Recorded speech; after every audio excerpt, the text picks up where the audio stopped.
नमस्कार, मैं हूँ ऐश्वर्या।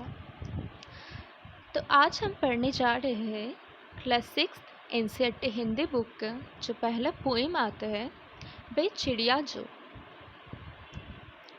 आई होप कि आपको स्क्रीन में कविता दिख रहा होगा। तो चलिए शुरू करते हैं। वे चिड़िया जो। इस कविता का ऑथर का नाम है केदारनाथ अग्रवाल। तो पहले हम एक काम करते हैं, पहले इस कविता को एक बार हम अच्छे से पूरा पढ़ लेते हैं। फिर हम जो 3 पैराग्राफ है इस कविता का उसे हम एक एक करके समझने के प्रयास करेंगे। तो ठीक है, पढ़ना तब स्टार्ट करते हैं। वो चिड़िया जो चोंच मारकर दूध भरी चुनरी के दाने रुचि से रस से खा लेती है, वे छोटी संतोषी चिड़िया नीले पंखों वाली मैं हूँ, मुझे अन्न से बहुत प्यार है। वे चिड़िया जो कंठ खोलकर बूढ़े बनवावा की खातिर रस उड़ेलकर गा लेती है, वे छोटे मुंह वाली चिड़िया नीले पंखों वाली मैं हूँ, मुझे बीजन से बहुत प्यार है। वे चिड़िया जो चोंच मारकर चढ़े नदी का दिल टटोलकर जल का मोती ले जाती है, वे छोटे गरवैली चिड़िया नीले पंखों वाली मैं हूँ, मुझे नदी से बहुत प्यार है। ठीक है, ये एक छोटी सी कविता है लेकिन बहुत प्यारी सी एक कविता है। अब हम इस कविता को थोड़ी थोड़ी करके समझने का प्रयास करते हैं। ये जो फर्स्ट पैराग्राफ आते हैं, तो ठीक है, फर्स्ट हम ये देखते हैं कि इस कविता किसके बारे में है। ये तीनों पैराग्राफ पढ़ने के बाद ये तो आपको समझ में आ ही गया होगा कि ये कविता एक चिड़िया के बारे में है। और प्रत्येक स्टैंजा में लास्ट पहले वाला जो लाइन है उसमें हमको देखने के लिए ये मिल रहा है कि लाइन में लिखा है नीले पंखों वाली मैं हूँ। इसका मतलब क्या है? चिड़िया जो है उसका पंख का रंग है नील, ब्लू, जिसे हम ब्लू बोलते हैं। ठीक है, ये जो चिड़िया है उसका पंख का कलर है ब्लू। अब इस कविता में जो तीनों स्टैंजा है, इस तीनों स्टैंजा में ना चिड़िया के तीनों गुण के बारे में बताया गया है। अब ये प्रश्न आपके मन में आ ही सकता है कि आखिर ये कविता हम पढ़ क्यों रहे हैं? कोई तो कारण होगा ही ना। तो कारण ये है, इस कविता के द्वारा कवि ये बताना चाहते हैं हम लोगों को कि इस कविता के तीनों स्टैंजर में जो 3 गुणों के बारे में, चिड़िया के जो 3 गुण हैं, वो 3 गुणों के बारे में जो कवि ने बताया है वो हमें अपने जीवन में लाना होगा। अगर हम इस तीनों गुण अपने आप में लेकर आ सकते हैं तो हमारी लाइफ बहुत ही हैप्पी हो सकता है। ठीक है, तो अब ये जो मैं बता रही हूँ बार बार कि तीनों गुण हैं, अब ये जानना तो अब तो आप लोगों को मन में आ ही रहा होगा कि आखिर ये तीनों गुण है क्या। तो चलिए देखते हैं। अब हम एक एक स्टैंजा को पढ़ते हैं और समझने के प्रयास करते हैं एक एक स्टैंजा को। तो फर्स्ट स्टैंजा है, उसमें लिखा है चोंच मारकर। वे चिड़िया जो, ये लाइन तो बताने का और ज़रूरत ही नहीं है। जो सेकंड लाइन है उसमें लिखा है चोंच मारकर। चोंच यानी कि बिक, जिसे हम इंग्लिश में बिक बोलते हैं। जिस बिक का मदद से चिड़िया खाना खाते हैं उसे हम चोंच बोलते हैं। ठीक है, इस स्टैंजा में जो मीनिंग्स आप लोगों को पता नहीं होगा वो सारी मीनिंग्स मैं एक बार बता देती हूँ, तो फिर जब मैं ये सारी लाइन समझाऊंगी तो ये थोड़ा बहुत आसान हो जाएगा। तो फर्स्ट हम देख सकते हैं कि लिखा है दूध भरे जुनरी के दाने। तो ये जुनरी क्या होते हैं? जुनरी यानी कि ज्वार या बाजरा। आप सब तो 6th में हो तो आप लोगों को तो पता होगा कि ज्योग्राफी बुक्स में जब कल्टीवेशन का जगह होते हैं उसमें लिखा हुआ रहता है कि ये डिफरेंट टाइप्स ऑफ क्रॉप्स होते हैं। जो जुनरी होते हैं उसे हम बाजरा या फिर जौर क्रॉप्स बोल सकते हैं, यही समझ लीजिए आप। फिर हम आते हैं कि रुचि से, रुचि यानी कि पसंद, चाहत। ऐसे हम कई बार बोलते हैं कि आज खाने में रुचि नहीं है, मतलब क्या, आज खाना खाने का मन नहीं है। वही मतलब रुचि का मतलब होता है पसंद। फिर है रस से खा लेती है, रस क्या, स्वाद, स्वाद से खा लेती है। और एक मतलब है संतोषी। इसमें संतोषी का क्या मतलब है? संतोषी का मतलब होता है संतोष, जिसे हम इंग्लिश में बताते हैं सेटिस्फैक्शन। आप चाहते हैं तो आप लिख भी सकते हैं ये जो मीनिंग हम सारे बता रहे हैं। जैसे कि हम बताए कि जुनरी मतलब चावल या बाजरे, फिर रुचि मतलब पसंद, रस मतलब स्वाद, संतोषी मतलब सेटिस्फैक्शन, संतोष, और एक है अन्न मतलब अनाज। ये कुछ मीनिंग से इस स्टैंजा से जिसमें समझने में आप लोगों को दिक्कत हो सकता है, इसलिए मैं ये सारे मीनिंग बता चुकी हूँ। तो अब ठीक है, अब इस मीनिंग के साथ साथ इस मीनिंग के सहारे हम स्टैंजा को समझते हैं। वे चिड़िया जो चोंच मारकर दूध भरी जुनरी के दाने रुचि से रस से खा लेती है। मतलब वो चिड़िया, कौन सा चिड़िया, जो नीले पंखों वाली चिड़िया है, वो क्या करती है, वो जो ज्वार बाजरा का दाने होते हैं उसे वो क्या चोंच मार मार कर, हम देखे होंगे कि चिड़िया अपने चोंच की मदद से खाना खाती है। तो वो क्या करती है, आप थोड़ा गौर से देखोगे ना चिड़िया को तो आपको देखने के लिए मिल ही जाएगा कि चिड़िया अपनी चोंच की मदद से खाना खाती है, उसे ठुकरा ठुकरा कर मार मार कर ही खाना खाती है। तो वही यहाँ पर भी लिखा हुआ है कि वह चिड़िया क्या कर रही है, वो उसके पास जो बाजरे और ज्वार का जो दाना है उसे वो चोंच मार मार कर उसके अंदर में जो रस है उसे वो खा रही है। और उसे वो कैसे खा रही है, बहुत प्रसन्न होकर, बहुत स्वाद से, आनंद से खा रही है। ठीक है, कौन खा रही है, वो छोटी संतोषी चिड़िया। छोटी मतलब क्योंकि चिड़िया छोटी है इसलिए बताया गया है कि वो छोटी चिड़िया। लेकिन संतोषी क्यों, संतोषी इसलिए क्योंकि ये चिड़िया का एक गुण है। इस चिड़िया को अब जो भी दोगे उसी में इसका संतुष्टि है, इसलिए बताया गया है कि वो छोटी संतोषी चिड़िया। नीले पंखों वाली मैं हूँ, जिसका पंख का रंग है नील। मुझे अन्न से बहुत प्यार है। क्या है इस चिड़िया को, इस चिड़िया का अन्न से, अनाज से बहुत प्यार है। तो फर्स्ट स्टैंजा से आई होप आप लोगों को समझ में आ ही गया होगा कि आखिर इस चिड़िया का पहला गुण है क्या। तो इस चिड़िया का पहला गुण है संतोष, संतुष्टि। इससे कवि ये बताना चाहता है कि हमारे जीवन में ऐसे हर दिन हमारे मनपसंद खाना खाने को मिल जाए या फिर हर दिन हमारे मनपसंद घटनाएं घट जाए हमारे साथ, ऐसा तो ना भी हो सकता है। जैसे बच्चों, हम एक एग्ज़ाम्पल देते हैं कि सबको मैगी खाना बहुत पसंद है, राइट। ठीक है, मैगी छोड़ो, मैगी तो बहुत कॉमन है। हम चॉकलेट्स लेते हैं एग्ज़ाम्पल में। चॉकलेट भी तो सबको बहुत पसंद होगा ना खाना। तो अगर हम रोज़ मम्मी पापा के पास जाकर ज़िद करने लगे कि हमको रोज़ चॉकलेट चाहिए, तो वो भी तो रुठ जाएंगे। क्यों रुठ जाते हैं, ये भी तो पता होगा ही ना। क्यों रुठ जाते हैं, क्योंकि मम्मी पापा को टेंशन है कि हमारे टिट्स में कैविटी हो सकते हैं, और एक बार कैविटी हो गया ना मतलब टिट तो गया काम से। अब पूरा लाइफ हम लोगों को टिट का बिना ही रहना पड़ेगा। ये थोड़ी ना सही होगा हमारे लिए, नहीं होगा। तो इसीलिए मम्मी पापा हमारे अच्छे के लिए, हमारे भलाई के लिए मना करते हैं।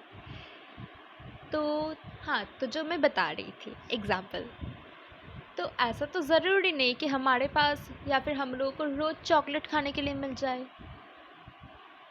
तो कुछ बच्चे ऐसे भी हैं, वो रूठ जाते हैं अपने मम्मी पापा से कि हम चॉकलेट मांग रहे, आप क्यों नहीं दे रहे हो, फिर बात नहीं करते। लेकिन ये क्या सही है? मम्मी पापा तो हमारे भलाई के लिए ऐसे करते हैं। और ये तो हम अभी बच्चों हैं, इसलिए मैं ये एग्जांपल दे रही हूँ। आगे जब तुम लोग लाइफ में आगे बढ़ोगे, तब ऐसे हर्डल्स बहुत आएगा लाइफ में। ठीक है, मान लो कि तुम्हें चिकन खाना पसंद है, ज़रूरी नहीं ना कि तुम्हारे पास हर दिन चिकन हो। तो ऐसे लाइफ में बहुत सारा प्रॉब्लम आएगा, जो तुम चाहते हो वो तुम्हें रोज़ ना ही मिल सकता है। तो क्या हम लाइफ से रुठ जाए? नहीं ना। हमें लाइफ में आगे बढ़ना है, जो हमारे पास है उसी को साथ लेकर हमें लाइफ में आगे बढ़ना है, और उसे ही हम बोलते हैं संतोष। अगर तुम्हारे लाइफ में संतोष होगा, तुम्हारे पास जितना भी अन्न है उसी से तुमको संतुष्टि मिलती है ना, तो वो अन्न ही तुम्हारे लिए चॉकलेट जैसा स्वाद करने लगेंगे। ठीक है, तो यही कवि बताना चाहते हैं कि हमारे पास जो भी है उसी से हम लोग को खुश रहना चाहिए, उसी से हम लोगों को खुश रहना सीखना होगा, क्योंकि हम लोग को जीवन में आगे बढ़ना है। और जीवन में आगे बढ़ने के लिए ये संतुष्टि, ये जो छोटा सा वर्ड है, इसका जो वैल्यू है वो कहीं ज़्यादा है। तो ये चिड़िया यही बताना चाहता है कि उसे रोज़ ये जो छोटे छोटे जुन्नी के दाना मिल जाते हैं ना, उसी से ही वो बहुत खुश है। उसे नहीं चाहिए रोज़ बहुत ज़्यादा खाना, ये वो सो। ऐसा तो नहीं है कि चिड़िया का कोई फेवरेट फूड नहीं है ना? उसका भी कोई कुछ ना कुछ तो फेवरेट फूड होगा ही। लेकिन चिड़िया या क्या बोल रहा है कि उसे जो ये रोज़ थोड़ा बहुत चुनरी के दाना मिल जाते हैं, उसी से ही वो बेहद खुश है। उसे नहीं चाहिए रोज़ ये डिलीशियस फूड्स, उसके पास जो है उसी से ही वो बहुत खुश है। और वैसे ही हम लोगों को भी हमारे लाइफ में जो भी है हमारे पास, हम लोग को उसी से ही खुश रहना चाहिए। लेकिन इस बात का आप लोग गलत तरीके से मत लेना। इसका मतलब ये नहीं कि आप सिक्स्थ में हो तो आपको सिक्स्थ में ही रहना है, आपको सेवन्थ में भी जाना है। लेकिन क्या, मैं ऐसे मटेरियलिस्टिक थिंग्स के बारे में बात कर रही हूँ। फॉर एग्जांपल पेंसिल, ऐसा हो सकता है कि आपके पास एक पेंसिल है, आपके दोस्त के पास 2 पेंसिल है। आप घर आके ज़िद करते हो कि नहीं, हमको भी 2 पेंसिल चाहिए। आपका मकसद क्या है? आपको पेंसिल से लिखना है। आपके पास 1 रहे, 2 रहे, क्या फ़र्क पड़ता है? तो वही ये बताना चाहते हैं कि जो मटेरियलिस्टिक थिंग्स है हमारे आसपास, वो जितना भी है हमारे पास, हमको उसी से खुश रहना चाहिए। ठीक है, तो आई होप कि ये फर्स्ट स्टैंजा क्लियर हो गया है। अब चलिए हम देखते हैं दूसरे स्टैंजा पे, जो कि है सेकंड स्टैंजा। तो अब फर्स्ट स्टैंजा समझने के बाद शायद आप लोग सेकंड स्टैंजा क्या है वो ऑलरेडी भूल गए हो। तो ठीक है, एक बार फिर से हम पढ़ लेते हैं कि सेकंड स्टैंजा में क्या लिखा है। सेकंड स्टैंजा में यही लिखा है कि वे चिड़िया जो कंठ खोलकर बूढ़े वन बाबा की खातिर रस उड़ेल कर गा लेती है, वह छोटे मुंह वाली चिड़िया नीले पंखों वाली मैं हूँ। मुझे बीजन से बहुत प्यार है। अब इस स्टैंजा में भी हम सेम रूल्स अप्लाई करते हैं। जो सारे टफ मीनिंग्स है, जो कॉमन वर्ड्स नहीं है, उसे हम पहले समझ लेते हैं। ठीक है,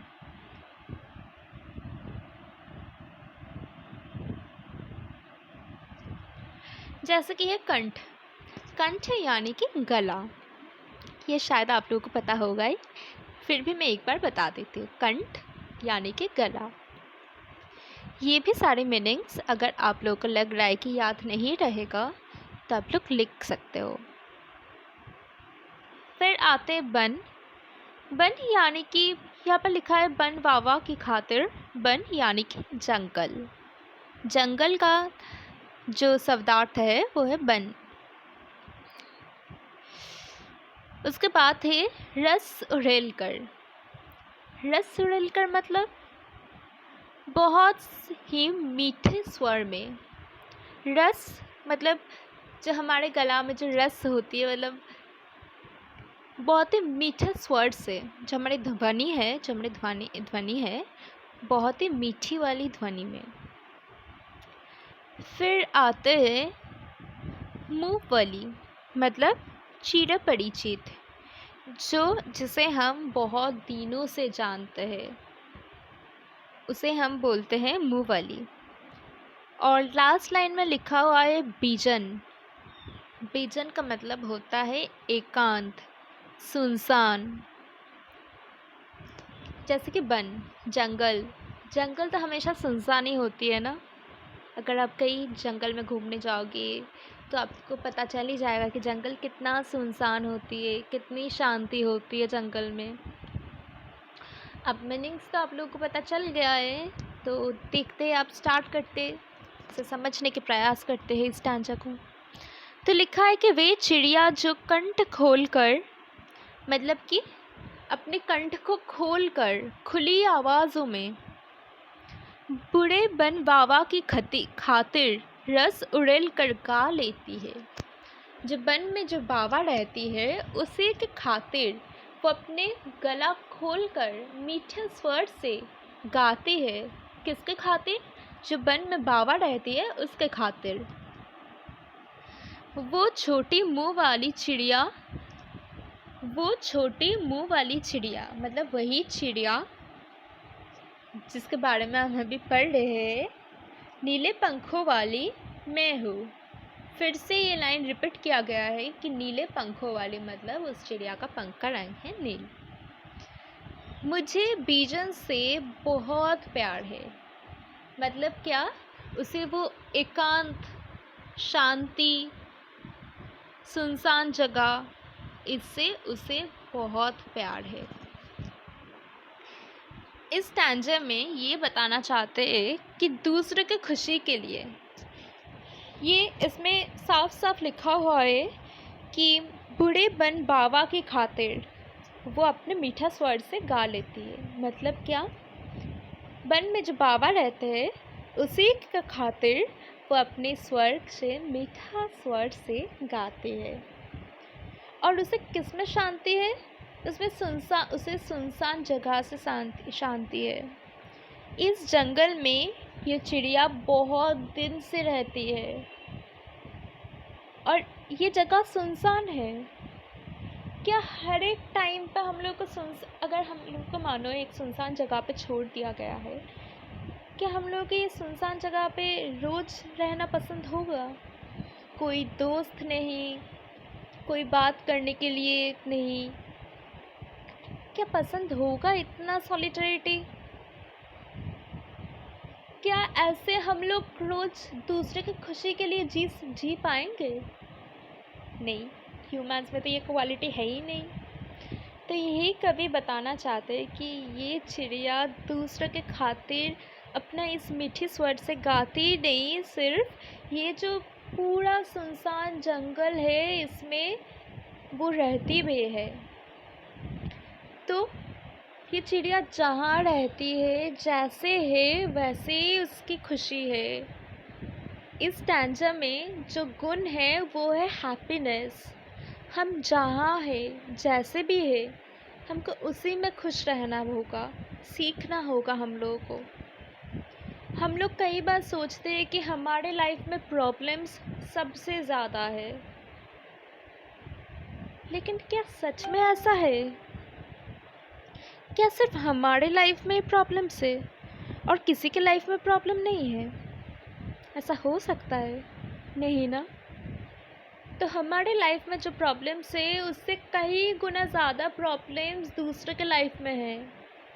हम लोग को पता है ही नहीं, क्योंकि हम लोग कभी दूसरे से जाकर पूछते भी नहीं कि क्या आपके लाइफ में कोई परेशानी है। हम लोग ऑलवेज अपने जो परेशानी है अपने लाइफ में कि ये नहीं हो रहा है, वो नहीं हो रहा है, सो नहीं हो रहा है, इसे ही हम जो मैक्सिमाइज बोलते हैं, मैक्सिमाइज जूम करके देखते हैं। हम लोग को दूसरे के लाइफ का फ़र्क भी नहीं पड़ता है। और वही जगह से ये चिड़िया इस वन बाबा के लिए रोज़ अपने स्वर से गाती है। क्या उसे पैसा मिलता है गाने के लिए? नहीं ना। हम लोग ऐसे कई बार देखे कि ह्यूमन की एक क्वालिटी है कि अगर इससे कुछ प्रॉफिट हो तभी हम ये काम करने जाएंगे। क्या इस चिड़िया को कोई प्रॉफिट है उससे? नहीं। वो दूसरे की खुशी के लिए, और वो चाहा इस वन उसके लिए अपना घर है। हो ही सकता है कि उसे इस वन के बाहर भी जाकर इस दुनिया को देखने का मन होती है, होना ही स्वाभाविक है। लेकिन नहीं, वो जहाँ है वो खुश है, वो जैसे भी है वो खुश है। तो यही क्वालिटीज़ हम लोगों को भी अपने अंदर ले आना चाहिए कि हम जहाँ भी है, जैसे भी है, हम लोग को खुश रहना चाहिए। हाँ, हम लोग काम करते रहेंगे जिससे हम और ज़्यादा खुश रह सकते हैं, लेकिन हम अभी जिस स्टेट में हैं उस स्टेट को हम इनकार नहीं कर सकते, उसे हम दोष नहीं दे सकते हैं। हम आज जिस स्टेट में हैं उस स्टेट में आज भी बहुत लोग नहीं हैं, हमसे भी बुरे कंडीशन में लोग हैं आजकल। तो क्या हम जिस कंडीशन में हैं उसी में हमको खुश रहना चाहिए। ये हैप्पीनेस बहुत इम्पॉर्टेंट है लाइफ में। तो ये है हमारा सेकंड कंडीशन। तो सेकंड कंडीशन भी समझ में आ गया होगा, सेकंड स्टैंजा भी समझ में आ गया, आई थिंक सो। तो चलिए अब हम देखते हैं थर्ड स्टैंजा। ये है इस कविता का लास्ट स्टैंजा और ये भी बहुत इम्पॉर्टेंट है। तो देखो, इस छोटी सी कविता सिर्फ तीनों स्टैंजर है और कितना इम्पोर्टेंट है। इसका हर एक स्टैंजर में कवि ने ऐसा विवरण दिया है कि आपके लाइफ का इम्पोर्टेंट टॉपिक्स के बारे में बताया गया है। तो इसे समझना, समझ के पढ़ना बहुत इम्पोर्टेंट है। आप ऐसे पढ़ लोगे ना लाइन्स तो आपको समझ में नहीं आएगा, आपको लगेगा कि अरे ये तो सिर्फ चिड़िया के बारे में बताया गया है। लेकिन नहीं, ऐसा नहीं है। इस चिड़िया के साथ साथ हम लोगों को अपने लाइफ को भी कनेक्ट करना होगा। तो चलिए अब हम थर्ड स्टैंजा पढ़ते हैं एक बार। थर्ड स्टैंजा में ये लिखा है, वे चिड़िया जो चोंच मार कर चढ़ी नदी का दिल टटोल कर जल का मोती ले जाती है, वे छोटी गर्वीली चिड़िया नीले पंखों वाली मैं हूँ, मुझे नदी से बहुत प्यार है। इसमें भी जो इम्पोर्टेंट मीनिंग्स है वो हम बता देते हैं पहले ही। चढ़ी नदी, चढ़ी नदी का क्या मतलब है? चढ़ी नदी का मतलब है जल से भरी हुई नदी। मतलब जिस नदी में बहुत ज़्यादा पानी है, जिस नदी का स्रोत बहुत ज़्यादा है, उस नदी को हम चढ़ी नदी बताते हैं हिंदी में। टटोल कर, टटोल कर मतलब खोज कर, मतलब सर्च करके। गर्वीली मतलब जिससे गर्व है, अभिमान है अपने आप पर। मतलब यहाँ पे इस चिड़िया के बारे में बताया गया है। तो फिर चिड़िया बहुत प्राउड फील करती है अपने आप को लेकर। वो क्यों करती है वो हम बाद में जानेंगे। तो फिर पहले देख लेते हैं कि सब मीनिंग्स का मतलब क्या होता है। और प्रसंग,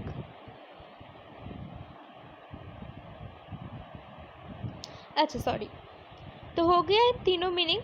जो है चढ़ी नदी मतलब जिस नदी में स्रोत बहुत ज़्यादा है, टटोलकर मतलब खोज कर, सर्च, और गर्वीली मतलब जिससे अपने आप पर बहुत ज़्यादा प्राउड, गर्व है। तो स्टैंजा में लिखा है कि वो चिड़िया जो चोंच मार कर चढ़ी नदी का दिल टटोल कर, मतलब क्या? वो चिड़िया जो चढ़ी हुई नदी का दिल खोज कर जल का मोती ले जाती है। जल का मोती का क्या मतलब है इसमें? जल में मोती होती है क्या? नहीं, मैं तो कभी ऐसे नहीं सुनी हूँ। तो फिर क्या है? ये है कि इधर जल को मोती के साथ कंपेयर किया गया है। ठीक है, जल को मोती का कीमत कितने होती है ये तो हम सबको पता ही होगा। वैसे इधर मोती को जल के साथ, मतलब जल को मोती के साथ कंपेयर किया गया है। तो ये चढ़ी हुई नदी में तो बहुत ज़्यादा स्रोत होती है, तो इसमें से ये चढ़ी हुई नदी जिसमें बहुत ज़्यादा स्रोत है, ये किसी को नहीं देखता है, ऐसे ही बह जाते हैं। उस नदी का दिल को खोज कर ये पानी लेकर आती है अपने चोंच से मार मार कर। इसका मतलब क्या? जिस नदी का कोई दिल नहीं है, ये सिर्फ बह जाती है, अपने मन से ये बह जाती है। बहुत ज़्यादा इसमें स्रोत है, उस नदी का भी दिल खोजकर ये पानी लेकर आती है। इस स्टैंजा में जो गुण के बारे में बताया गया है वो है हिम्मत। इस चिड़िया तो बहुत छोटी सी प्राणी होती है, यहाँ पे लिखा भी है इसमें छोटी सी, क्या लिखा है, बे छोटी गर्वीली चिड़िया। हर एक स्टैंजा में ये बताया गया है कि चिड़िया बहुत छोटी है। तो इस छोटी की चिड़िया में के मन में तो ये भी आ सकता था कि मैं इतनी छोटी हूँ, मैं पानी का इतना ज़्यादा स्रोत है, इस स्रोत में हम बह जाए तो ये तो हमारे लिए हानिकारक हो सकता है ना, तो लाइफ रिस्क है। लेकिन नहीं, इस चिड़िया के पास इतना ज़्यादा हिम्मत है कि वो हिम्मत का इकट्ठा करके उस पानी, उस नदी जिसके कोई दिल है नहीं, वो चढ़ी हुई नदी से दिल खोज कर पानी लेकर आती है। मतलब सोचो, इस चिड़िया के पास कितना ज़्यादा हिम्मत है। और इसे हम अपने लाइफ के साथ कंपेयर करें तो इसका मतलब यही होते हैं कि ऐसा नहीं है कि हमारे लाइफ के हर एक अगले कदम हमारे लिए बहुत ज़्यादा मतलब सुकून का हो। ठीक है, ऐसा नहीं है कि हम जो हमारे कंफर्ट ज़ोन में रहते हैं उसी कंफर्ट ज़ोन से ही हम लोगों को हर एक कदम लेना पड़ेगा, ऐसा नहीं है। हम लोगों को अपने जो कंफर्ट ज़ोन है उससे निकालना भी पड़ेगा। हम जो फ्लो है, जो स्रोत है, उस स्रोत में भी हम लोग को बहना होगा कभी ना कभी। लेकिन क्या उस स्रोत में बहते बहते हम लोग को खो नहीं जाना है। हमारा जो मंजिल है उस मंजिल तक हम लोग को पहुंचना होगा। एक नदी है, नदी बहते बहते ओशन में जाके मिल जाता है, लेकिन हमारा जो मंजिल है वो थोड़ा आगे जाके एक साइड में है। तो हमारा क्या काम है? उस नदी के साथ, चढ़ी हुई नदी के साथ बह के ओशन में जाके डूब जाना, या फिर जो मेरी मंजिल है उस पर जाके एक पॉज बटन दबा देना। मंजिल पे पहुंच के एक पॉज बटन दबा देना, उस ओशन में जाके डूब जाना नहीं है ऑब्वियसली। तो वही ये बताना चाहते हैं कि कितने लोगों के पास ये हिम्मत होती है जब लोगों को ये पता चलता है कि इस चढ़ी हुई नदी में जाने से लाइफ को खतरा है, हम लोग शायद नहीं रोक पाएंगे अपने आप को, हम लोग शायद जाकर डूब जाएंगे। तो वो लोग क्या अपने आप के लाइफ में आगे बढ़ ही नहीं पाएंगे, क्योंकि उन लोगों के मन में डर है। तो क्या बात हम सब सुन चुके हैं कि डर के आगे जीत है। वैसे ही इस कविता में बताने की कोशिश किया गया है कि अपने लाइफ में हिम्मत बनाए रखना बहुत इम्पॉर्टेंट है। अगर हम अपने लाइफ में हिम्मत को बनाए रखते हैं तो हम किसी भी प्रॉब्लम्स को अपने लाइफ में बहुत आसानी से फेस कर पाएंगे और उसे हम ओवरकम भी कर ही लेंगे। तो यही होती है हमारी कविता के ख़त्म। तो इस कविता में क्या हो गया, फिर तीनों स्टैंडर्ड हो गया, और इन तीनों स्टैंडर्ड में हम लोगों को ये देखने के लिए मिल गया कि पहले स्टैंडर्ड में बताया गया है सेटिस्फैक्शन के बारे में, संतुष्टि, हमारे पास जो भी है उसी में हम लोग को संतुष्ट रहना चाहिए। सेकेंड स्टैंडर्ड में बताया गया हैप्पीनेस, प्रसन्नता, हम लोग जहाँ भी है, जैसे भी है, हम लोग को प्रसन्न रहना होगा, क्योंकि प्रसन्नता में रहने से ही हम लोग लाइफ में आगे बढ़ पाएंगे। और जो तीसरी स्टैंडर्ड है उसमें बताया गया है कि हिम्मत, लाइफ में हिम्मत कभी भी हारनी नहीं चाहिए। हिम्मत ही हम लोग को आगे जो दूसरा कदम है वो लेने में सहायता करने वाले हैं। तो ये एक कवि केदारनाथ अग्रवाल जी ने ये एक छोटी सी चिड़िया के साथ साथ हमारे लाइफ में इतना बड़ा एक लाइफ लेसन दे दिया। तो आई होप आप लोगों को ये कविता बहुत अच्छे से समझ में आया होगा। इसे अच्छे से पढ़ना, अच्छे से समझना, और इसे जो कवि का जो मकसद है कि हम ये कविता पढ़ के अपने लाइफ में इसे काम में लगाएंगे, हम उससे भी कोशिश ज़रूर करेंगे। ठीक है, तो आज के लिए इतना ही। बहुत बहुत धन्यवाद।